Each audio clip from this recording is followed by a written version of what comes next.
Приветствую вас, мои ласточки! С вами Алла Касаткина, проект «Ладная я». Кстати, вот ссылка на мой сайт. Сегодня будем говорить о шутниках.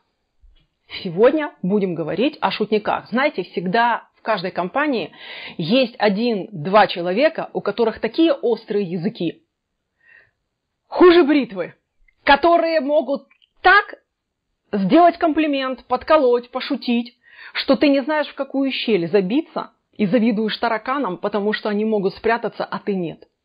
И это очень неприятно, потому что скандал устраивать, вы понимаете, что вы не можете. Вас высмеют еще больше. Но подвергаться постоянно этим подколкам, ущипываниям, подковыркам, когда вам кто-то начинает говорить что-то, что вас раздражает, вы выглядите вроде как скандалистом перед всеми, а на самом деле вы потерпевшая. В душе мерзко, никакой радости от пребывания в такой компании нет, а особенно страшно, когда вы не можете по каким-то причинам из этой компании просто уйти. Это может быть ваш родственник, это может быть близкий друг кого-то из ваших знакомых или друзей, которому нельзя жестко подойти и сказать «заткнись», и чтобы он замолчал. Вы не можете, но очень хочется заткнуть рот этому человеку. Сегодня я вас научу, как это сделать. Для тех, кто первый раз смотрит мои видео, напоминаю, я Алла Касаткина, психолог, работаю с женщинами уже больше 20 лет. Ссылка на сайт вот. Подарки для вас есть в описании видео, там же есть ссылка на мой сайт. Если вы не подписаны еще на мой канал, красная кнопочка, жмите, и мы будем вместе с вами. Итак, что же делать с этим острословом? Напоминаю, язык такой острый, как бритва, но эту бритву хочется всунуть ему в глотку. И я вас прекрасно понимаю, потому что однажды сама тоже в такой ситуации оказалась. Не всегда бывает, находишь полезное слово, как реагировать для того, чтобы не быть конфликтом. И такие люди, чем больше вы тушуетесь, чем больше вы пытаетесь улизнуть, как-то спрятаться от его слов, такие люди распаляются еще больше. Знаете почему? Потому что он знает, что он нашел себе подушку для битья, которая не ответит, а заодно он может во всей красе самоутвердиться перед всеми, и он считает, что это его самый лучший дар и повышает авторитет. Иногда есть люди, которые просто желчью брызгают в твой адрес.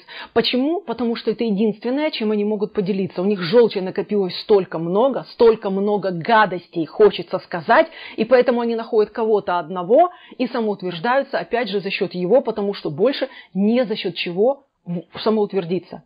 Итак, как же реагировать? Скажу честно, первый раз вам может быть страшно, поэтому сразу предлагаю мой совет: используйте не на самом большом и самом откровенном острослове. Потренируйтесь где-нибудь с кем-нибудь, кто потише, послабее категории. Тогда вы приобретете понимание, как вы можете повернуть это для себя, и у вас будет отлично получаться. Итак, что делать? Играть на опережение.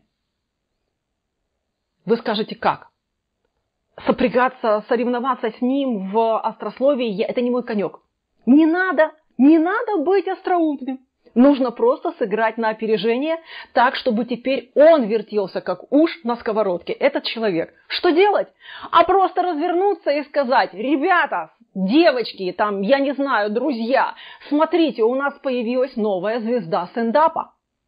У нас появилась звезда КВН или какую юмористическую передачу любят все смотреть. Кто-то смотрит Comedy Club, кто-то еще что-то. Смотрите, у нас новая звезда. ТикТока, там еще чего-нибудь. Что вспомните? Хватайте мобильный телефон, включайте камеру и говорите: а ну давай еще раз, позлее, давай, ты можешь, давай мы сейчас запустим твой ролик на YouTube, сейчас соберем кучу лайков, будем бабки зарабатывать, давай. Мои хорошие, посмотрите на физиономию этого человека. Вам понравится, честно. Этот человек никогда в жизни больше в вашу сторону не то что говорить, он смотреть бояться будет. Честное слово. Потому что одно дело выстебывать кого-то и видеть, что человек тушуется, расстраивается, человек, может быть, даже злится и не может тебе ничего ответить. А другое дело, когда тебя выставили перед камерой. Во-первых, перед камерой теряются все. Выставили перед камерой, а плюс вы еще начинаете говорить: нет, давай позлее, давай сильнее, давай ярче, ну что ты, елки, сдулся, фу. Все, поверьте мне, этот человек свалит из компании самым первым. И когда вы один раз такое проделаете, у вас будет, во-первых, на вооружении этот трюк, вы себя будете всегда чувствовать комфортно, вас уже просто так не подъедешь к вам. Другие к вам будут относиться с большим уважением. Ну и вы себя будете чувствовать комфортнее, потому что в обиду себя вы не дали. И это самое главное. Поэтому, если хотите поспорить, можно, конечно, поспорить в комментариях. Если у вас есть другие способы реагирования на то, когда кто-то пытается подкалывать, самоутверждаться за ваш счет, пишите. Если я пойму, что этот способ стоящий, правильный и хороший, сделаю еще видео и, может быть, даже разовью. Итак, с вами была Алла Касаткина. До встречи в следующих видео и удачных вам находок против тех, кто любит всех подкалывать. Пока-пока.